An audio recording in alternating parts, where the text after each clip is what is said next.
بسم اللہ الرحمن الرحیم، السلام علیکم ورحمۃ اللہ وبرکاتہ۔ دوستو، آج کی ہماری ویڈیو چائے کے متعلق ہے۔ چائے کے متعلق ہم نے پہلے بھی ایک ویڈیو بنائی تھی، اس کے ساتھ یہ ویڈیو بھی لنک ہے۔ تو بلا تاخیر ویڈیو شروع کرتے ہیں۔ تو اس چائے کے مختلف نام ہیں مختلف زبانوں میں، اردو میں، ترکی میں، چینی میں، روسی میں چائے کو چائے کہتے ہیں، فارسی میں چائے خطائی، پنجابی میں چا، سندھی میں چانا، پشتو میں ساؤ، عربی میں شائے اور انگریزی میں اس کو ٹی کہا جاتا ہے۔ لفظ چائے جو ہے دراصل چینی زبان کا لفظ ہے جو دو الفاظ کا مرکب ہے، چا اور چا اور یہ چا اس مشروب کو کہتے ہیں جس میں یہ بوٹی ڈال کر گرم کر کے اس کا عرق نکالا جاتا ہے، اور یہ پتی کو کہتے ہیں جو پینے کے لیے نہیں بلکہ پھینکنے کے لیے استعمال ہوتی ہے۔ تو اس مقامی گھاس کو جو وہاں پر پائی جاتی ہے اس کو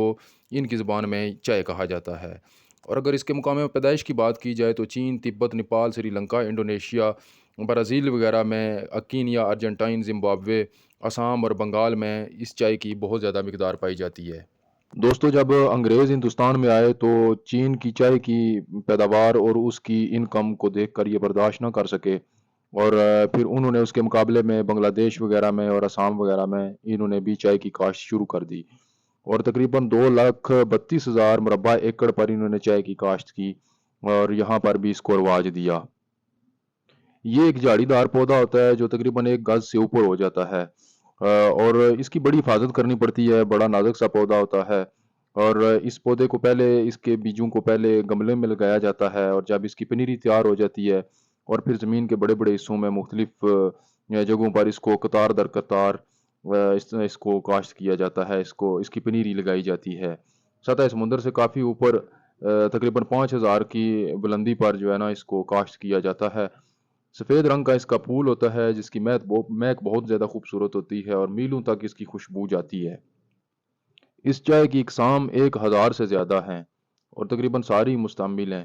لیکن ان میں سے جو زیادہ مشہور ہیں وہ 3 قسم کی چائے ہیں، ایک سفید رنگ کی چائے اور ایک سبز اور ایک کالی چائے۔ سفید رنگ کی چائے جو ہے یہ سب سے اچھی ہے، اور اس کے بعد سبز چائے کا نمبر آتا ہے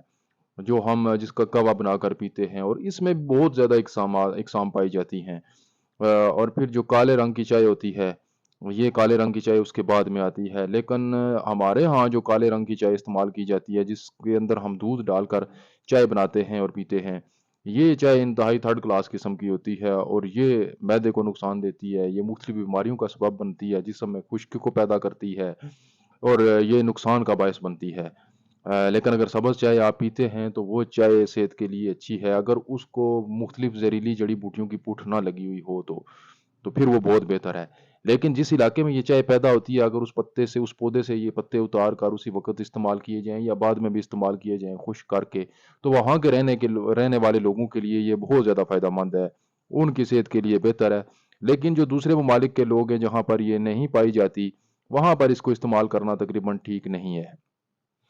اعلیٰ قسم کی اور گھٹیا قسم کی چائے جو بھی ہے یہ ایک ہی پودے سے تیار کی جاتی ہے۔ سبز چائے ان پتیوں پر مشتمل ہوتی ہے جنہیں تھوڑی دیر سکھا کر فوراً اکٹھا کر لیا جاتا ہے، اور اس میں چائے کی تمام خصوصیات موجود رہتی ہیں۔ کالی چائے زیادہ دیر تک پڑے رہنے سے سوکھنے پر اس کے پتے جو ہے وہ تیار ہو جاتی ہے، اور زیادہ دیر تک پڑے رہنے سے اس کا قدرتی سبز رنگ جو ہے وہ سیاہی رنگ میں تبدیل ہو جاتا ہے۔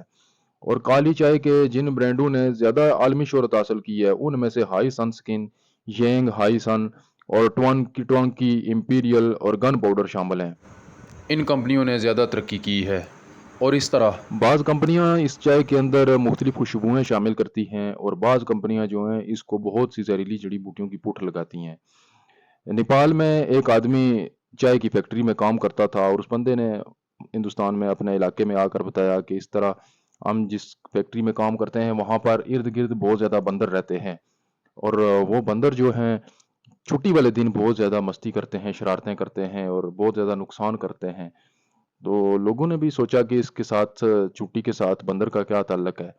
لیکن اصل مسئلہ یہ تھا کہ اس فیکٹری میں جو چائے کو پوٹھ لگائی جاتی تھی وہ فیون کی پوٹھ لگائی جاتی تھی، اور جو باقی فاضل مادے بچتے تھے وہ باہر پھینک دیتے تھے، اور بندر وغیرہ وہاں سے آ کر اس کو کھا لیتے تھے، اور وہ نشے کے عادی ہو گئے، اور جس وقت ان کو نہیں ملتا تھا وہ نشہ جس کے وہ عادی تھے تو وہ پھر وہاں پر شرارتیں اور مختلف قسم کی حرکتیں کرنی شروع کر دیتے تھے۔ تو جب اس عمل کا پتہ چلا گورنمنٹ کو تو انہوں نے اس فیکٹری پر پابندی لگا دی، اور ان سے کہا کہ آپ یہ کام نہیں کر سکتے، اس کو زہریلی جڑی بوٹیوں کی پٹھ نہیں لگا سکتے، نہ اس کو افیون کی پٹھ لگا سکتے ہیں۔ لیکن بعد میں پھر مختلف فیکٹریوں نے اس چیز کو جاری رکھا اور آج تک جاری رکھا ہوا ہے، جس کی وجہ سے لوگوں کی صحت کو نقصان ہوتا ہے۔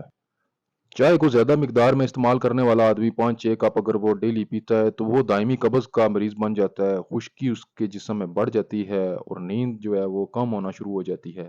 اور اس طرح کے بہت سے مسائل انسان کے جسم میں وہ پلنا شروع ہو جاتے ہیں۔ اور اس میں ٹینن اور کیفین کی مقدار پائی جاتی ہے، جتنی زیادہ چائے کو ابالا جائے گا، جتنی زیادہ اس کو پکایا جائے گا، اتنا ہی زیادہ یہ ٹینن نکل کر باہر آ جائے گا اس کے اندر، اور پھر یہ کھانے کی ابزارپشن کو روکتا ہے، جو کھانا ہضم ہوتا ہے اس کیپیسٹی کو یہ کم کرتا ہے۔ اور کیفین تو آپ کو معلوم ہے کہ یہ نشہ آور چیز ہے، اور اس کی جب انسان کو عادت پڑ جائے تو پھر اس کو بندہ چھوڑ نہیں سکتا۔ جب چھوڑنے کی کوشش کریں گے آپ، چاہے اگر جس ترتیب سے آپ پی رہے ہیں اگر نہیں پئیں گے اس ترتیب سے، تو پھر آپ کو سب سے پہلے تو سر میں درد ہونا شروع ہو جائے گا، جسم میں تھکاوٹ شروع ہو جائے گی، جسم ٹوٹنا شروع ہو جائے گا۔ جیسے ہی آپ چائے پئیں گے تو آپ کی صحت بہتر ہونی شروع ہو جائے گی۔ تو یہ ایک قسم کا نشہ ہے، تو اس نشے کا عادی ہو جاتا ہے انسان۔ تو اس سے بچنے کے بھی بہت سے طریقے ہیں، انشاءاللہ ہم نے اگر اگلی ویڈیو بنائی تو اس میں ہم چائے چھوڑنے کے آسان طریقے بتائیں گے، جس سے آپ کو سر درد نہیں ہوگا، جسم نہیں ٹوٹے گا اور آسانی سے چھوڑ بھی سکتے ہیں۔ تو آج کے لیے اتنا ہی، تو انشاءاللہ اگلی ویڈیو میں مزید چیزیں آپ کے ساتھ ڈسکس کریں گے۔ جزاک اللہ، اللہ حافظ۔